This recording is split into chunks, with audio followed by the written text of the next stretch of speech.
Hello student, welcome to my class. Today I am going to take class 11th economics. The book name is Statistic for Economics. This is chapter 1 and the name of the chapter is Introduction to the Concept of Economics and Significance of Statistic in Economics. So let's proceed with this chapter. So in this chapter we are going to study the importance of economics and importance of significance of statistic in economics. So first we will have the introduction about the economics and in the next part we will have the importance of statistic in economics. Alright, so this chapter is going to complete in the two parts. So this year you are reading class 11th economics and you have taken economics which have two parts. One is statistic and another one is microeconomics. So what is microeconomics? Let me first explain you what is microeconomics. See, basically the economics is divided into two parts. It is divided into micro and macroeconomics. So micro is M-I-C-R-O. Here it comes M-I. I stand for individual units. So when you study about the individual units of the economy, it is called microeconomics. But macro, M-A-C-R-O, A stand for, here A stand for aggregate. Aggregate means when you study anything in a total. So when you study economy as a whole, no, then it is called macroeconomics. When you study as individual unit of economy, that is microeconomy. But when you study economy as a whole economy together you study, that is aggregate economy you are studying together, then it is macroeconomics. So this year you are reading microeconomics, next year you will read macroeconomics. Alright, so this year you have the microeconomics in which you will study the individual unit, like you are going to study about the individual producer, consumer, individual market. Alright, so all these things we are going to study in detail under microeconomics. And another part you have the statistics. So what is statistic? Any numerical facts, it's any numerical data, facts are actually which we use and then analyze and interpret the results for our needs, then it is called statistic. Any numerical information is actually statistic. This numerical information you use in day-to-day life always, like when you are coming to the school, you are seeing that 70 to 80 teachers are working in the school, that is a statistic. When you are going to the class and seeing that 35-40 students are sitting in the class, that is also statistic. When you are watching a video and seeing that this video has got so many views, that is also a statistic. So statistic actually a number. Alright, all numbers, all numerical facts, not any number, it's a numerical facts and that is called your statistic.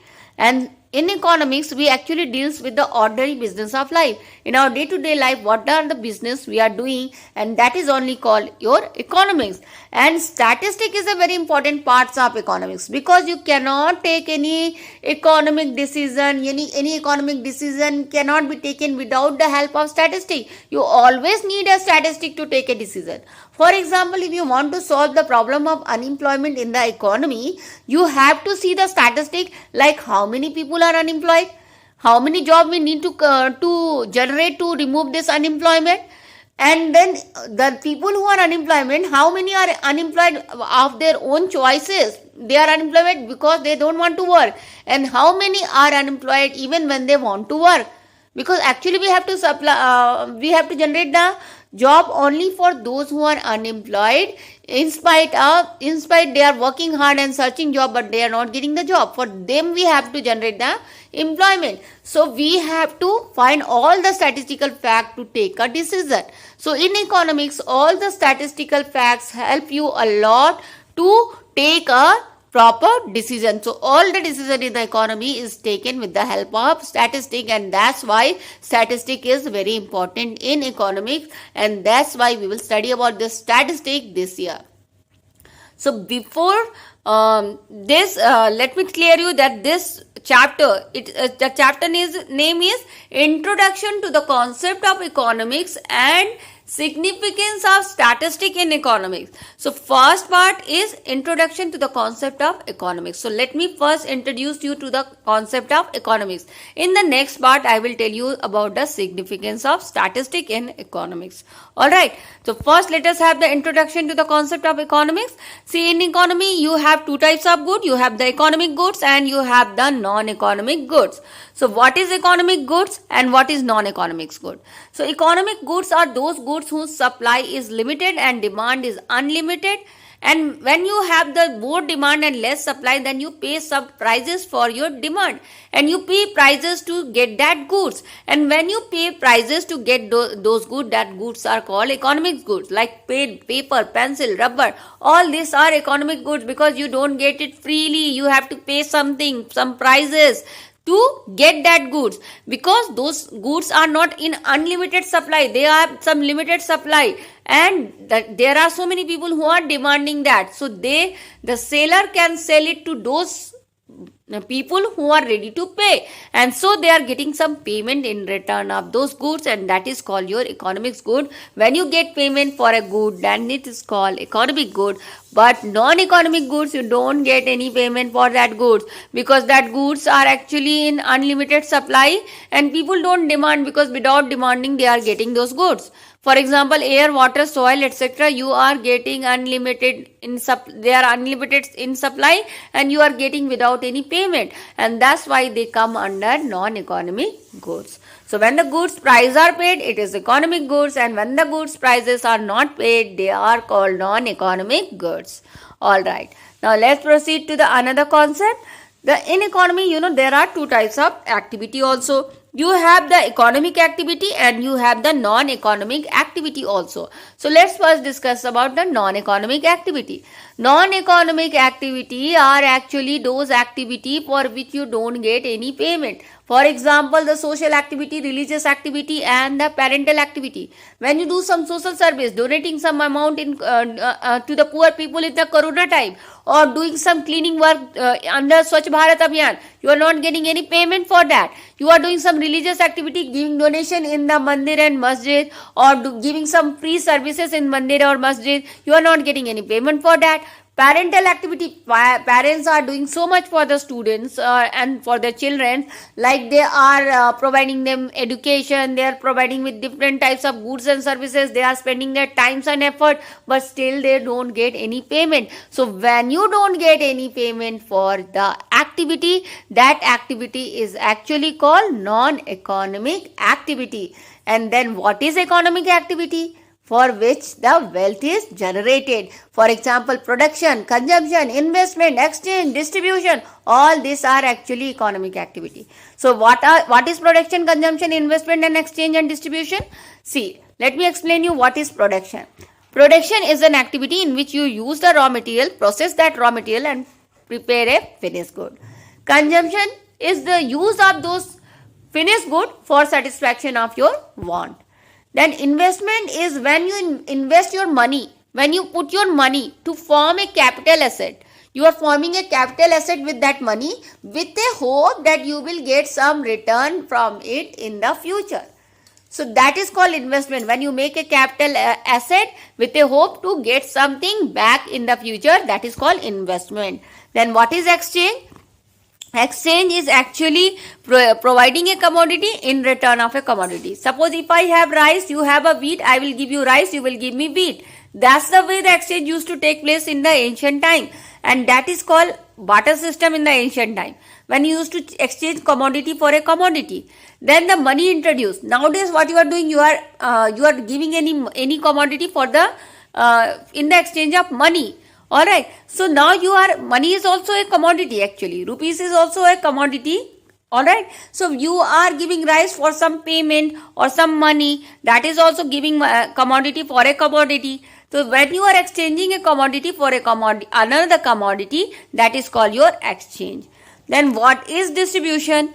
Distribution is a activity in which actually you distribute your wealth and goods for the return of payments. For the payment, when you distribute your goods and wealth, then it is called distribution. So all this activity is actually economic activity. So in economics, what do you study?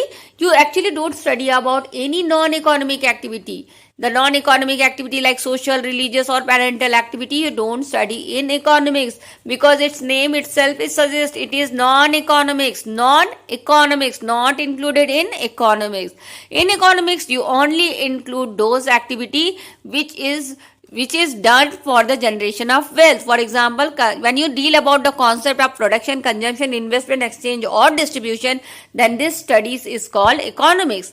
So in precise way, you can say the branch of study which studies about the production, consumption, distribution, investment and exchange of wealth, then it is called economics.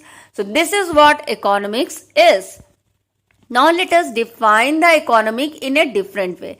There are 4 ways to define the economics. 4 important famous economists has defined the economics in their own way. So let us see how they have defined the economics. So first, wealth definition by Adam Smith. The first time the economics was defined by Adam Smith. He is actually called the father of economics because he was the one who gave an idea that economics can be studied as an individual subject. We can also have a subject like economics in which we can study about the economical concept. So he is actually called the father of economics, and he actually wrote a book called Wealth of Nation, and in that book he defined economics as a science of wealth. He said that economics study about the wealth. Wealth in economics means goods. So wealth is actually used for goods in economics. So what you are studying in economics? You are studying about the wealth, or you are studying about the goods which satisfy your need. So that's what study is. The good study is, the wealth study is itself is economics according to Adam Smith. Then came the another economics, and he gave a material welfare definition, and he was Alfred Marshall. And he said, no, economics is not a study of wealth. It is not only the study of wealth, it is the study of welfare. You see, what you see in economics, you see when the wealth is changing, how the welfare is getting affected. Is the welfare increasing or decreasing with the change in wealth? And that's what you study in economics, that if the material is changing or the wealth is changing, how it is affecting the economy, and that, how it's affecting the welfare of the human, and that's what we study in economics. So he gave his definition in a famous book called Principle of Economics, and in which he says that economics is study of mankind. It is study of mankind. It's study about the human welfare in ordinary business of life. You are doing all the businesses of life only to bring the welfare of the person, only to bring the welfare of the humanity. And that's what the study of economics is. In economics, you don't just read about the wealth, you are reading how to change the wealth to bring the welfare. And that's what Alfred Marshall defined economics as in his book Principle of Economics. Now let us see the third definition of economics, and that is your scarcity definition. It was given by Lionel Robbins, and he said economics is actually the science which studies the relationship, which actually see the human behavior when you see the relationship between the end and the mean, which have alternative uses. What is end? End means human want. What is mean? Mean means resources. Resources have alternative uses. See, the human end is unlimited.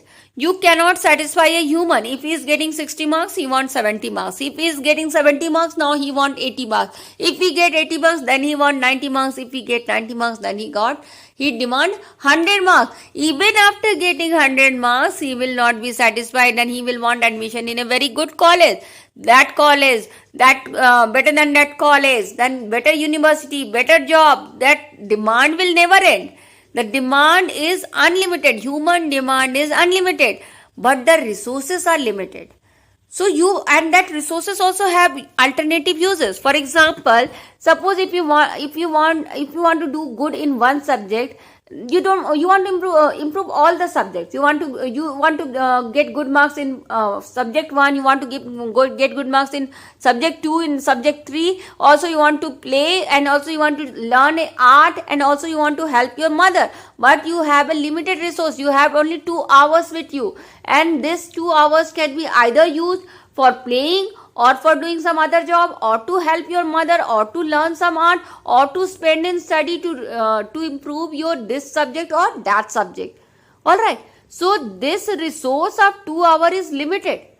You cannot extend this resource. You only have the 2 hours, and this 2 hours have the alternative uses. You can use it for this purpose, or you can use it for another purpose.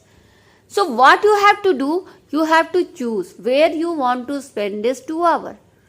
So you have to choose how can you use this 2 hours to get the maximum benefit, to get the maximum satisfaction. Which want you can satisfy with this mean, so that you can get a maximum satisfaction. So it is actually studying the relationship between want and resource. It is studying the relationship between end and means, the means which have the alternative uses. And in this relationship study, how the human is behaving, that's what study is economics is, according to Lionel Robbins. And this way he actually defined economics, and in this he talk about the scarce resources, and that's why this definition is called scarcity definition of economics by Lionel Robbins. Now let us see the last definition of economics, and which is called growth definition, and it was given by Professor Samuelson. And he actually, what he did, he combined all the above 3 definition. He combined the Adam Smith wealth definition, Alfred Marshall material welfare definition, and scarcity definition of Lionel Robbins. And he combined all the definition, and he gave a new definition of economics, and in which he said that in economics we study about the resources which are scarce, and with that resources we generate some wealth, and then we see that if this wealth is which is generated is distributed, then whether after this distribution the welfare is coming or not, and that's what we study in economics. So he is talking about everything. He is talking about wealth, he is talking about scarcity, he is also talking about the welfare. Because what he is saying, that economic is a study, we study about the scarce resources which generate wealth, and when this wealth is distributed, we see to it that whether the welfare has increased or not. So he is actually combined all the last 3 definition and gave his new definition to define economics, and in this way the economics is defined by different economics in different times. Now let us see the nature of economics. In this we are going to see whether the economics is a science or it is a art. Alright, so see, in science what you have so many principles, like you have aerodynamic principle which explain why the things are flying in the sky. You have the frictional principle which says that if you rub 2 things, the energy is released. You have the gravitational pull principle which says that if anything is falling from the top, it will fall on the down only. If anything is coming, then it will fall downward side only, it will not go upside. Alright, why? Because you have the gravitational pull of the earth. So you have so many principles in economics. So these principles, how these principles are made? These principles are made after so much of research and experiment. Same way in economics also we have so many principles, like you have the price and demand theory which says that if the price increases, demand decreases. If the price decreases, then demand increases. Alright, so this theory you have in economics. You know that if the mango is 50 rupees kg, everybody will buy it, but if it is 500 kg, less people will buy it because it is costly now. Alright, and this theory, this price and demand theory, we have not made by only by sitting at home. We have experimented and did lot of research in it. We have seen it in going in the market and research it. We have experimented it so many times, and after that experiment and research, we have come to conclusion and made this theory. So our theory is also made on the basis of experiment and research. So this way, because we also have principle which is made on the basis of research and experiment, we can say that economics is also a science. But on the other hand, You can also say that economics is an art. In what you do? In arts, you actually use your systematic knowledge to do some work. For example, if teacher is teaching in a class, she will use her knowledge, she will use her style of presentation, and she will use some board work method, or she will use some technique to teach the student in a better way. So she will use all her knowledge and in a systematic way, so that she can do her work in a better way. And for example, an artist, if artist want to do a drawing, then he will use the colors or the art techniques or the papers in such a way he will use that he can give a best result. Alright, same way in economics also we use our systematic knowledge to deal with social life. For example, in society or in economy, how the producer will behave, we analyze it with our economical knowledge. How the consumer will behave, how the producer will behave, or how this social or economic problem like unemployment can be solved. In dealing with all these things, we are using our economical knowledge. So economic is also a art. So we can say that economic is both. It is a science as well as it is a art. Alright, so when you see that economic is a science, when you consider economic as a science, it has two branches, positive economics and normative economics. Positive economics actually talk about the facts and the reality which is actually existing. For example, you have the oil scarcity, you have the unemployment problem. All these are the facts of India which you cannot deny. So when you talk about the facts and truth and reality of life, then it is called economics or positive economics. Alright, and then you have the normative economics also, in which you don't actually talk about facts, you talk about the ideal situation. You don't talk about the real situation, you talk about the ideal situation, what it should be like, your dream situation. Alright, so if there is a scarcity of oil, the government should take policy to remove this scarcity. Government should make a policy to remove the oil scarcity, or the government should make policy to remove the unemployment from our country. So what you are talking about, you are not talking about the real situation, you are talking about the ideal situation. So when you talk about the ideal situation, then it is called normative economics. So you have the positive economics and you have the normative economics as well, if you consider economics as a science. Now let us deal with some important concept which is used in economics, like you have the consumer. The person who consume goods are called consumer. Producer are the person who produce goods with the help of raw material is called producer. Seller is the person who sell goods and services for the payments or for some money is called seller. And service holders are those who provide different services being in a job. If you are in a job, working in an organization, you provide that service in return of money, in return of payment, in return of salary, and then you are called service holder. Then you also have the service provider who provide different types of services for the payment, in exchange of payment. For example, the doctors and the taxi drivers, they provide their service for the payment. So that is called service provider. Alright. Now another concept of economics is economic activity. In economic activity, we see that how the scarce resources or the scarce means can be used to satisfy our want. Now let us see what is economic problem. See, all the economic problems are arising because the resources are scarce. If the resources would have not been scarce, then there would have not been any problem. We have the limited resources and you have the alternative uses of those resources. Now you have to see like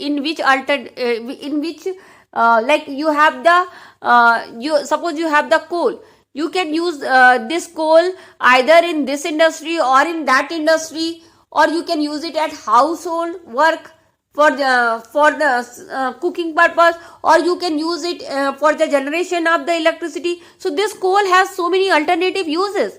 Now you have to decide in which field you will use this coal and in which field you will not use this coal. Then if you will decide that I will use this coal for the electric generation, then what will happen? The household work will suffer, or the other industries will suffer. Or the railway can suffer because they don't have any coal to run their railways. Alright. So, this way, when there is a scarcity, the economic problem is actually coming. So what is economic problem? It is actually the problem of choice, in which you should use this scarce resources and in which you cannot use these resources, and that is only the problem of choice is actually leading to the economic problem. Now let us see the three important concepts of economics, that is consumption, production and distribution. So what is consumption? When you use any finished goods for the satisfaction of the want, that is called consumption. So in economics you just not see that production, you also see about the consumption, how the consumer is behaving, how the buyer is behaving, which goods he is buying, which goods he is not buying. Because the buyer have unlimited wants, they have so many wants, but they only have a limited resources because they do have limited money. So, and in this limited money they want to satisfy their unlimited wants. And this limited money have alternative uses. Either you can buy this from that money or you can buy that from that money. You have so many things to buy from that money. Now you have to choose how you will allocate your money, how you will allocate your salary in different goods and services so that you can get the maximum satisfaction. And then you are studying about the consumption, you are studying about the consumer behavior, you are studying about the relationship between price of the goods and services and the purchasing of the goods and services. You are seeing that the price is increasing, purchasing is decreasing. When the price is decreasing, the purchasing is increasing. All this study, the study about the consumer, his allocation of salary in different goods and services, how the price and purchase is inversely related, all this study is come under your consumption theory, and this is the first concept of economics, first most important concept of economics. The second most important concept of economics is production. Production is the process in which you use the raw material and produce a finished good. So in production, not only the consumer have the limited resources, the producer also have a limited resources. Now he have to allocate his resource in the production of which good. In which good he should allocate his resources, which goods he should produce so that he can get the maximum benefit. He have to choose. He also have to choose that which combination of input he should use to produce a particular good so that it will have less expenses, he will have less expenditure and he can make a maximum profit out of it.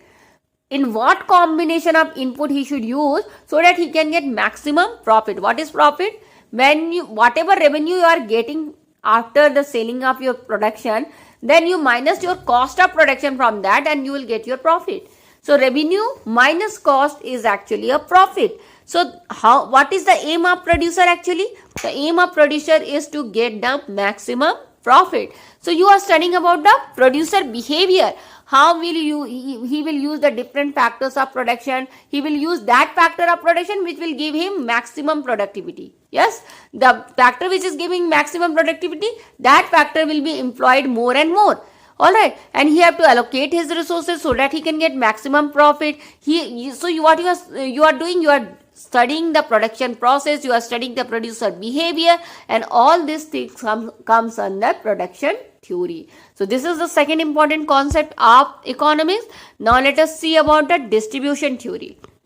So this is the third important concept of economics.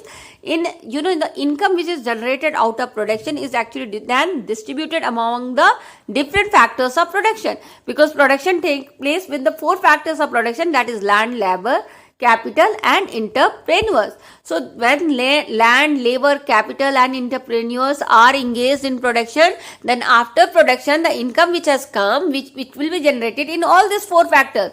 You will give rent to the landowner, you will give interest to the capital owner, you will give wages to the labor, and you will give profit to the entrepreneurs. So all this name of their income is different, but you are actually giving them income. So when you distribute this income among different factors of production, it is also called distribution of GDP among the owners of the factors of production.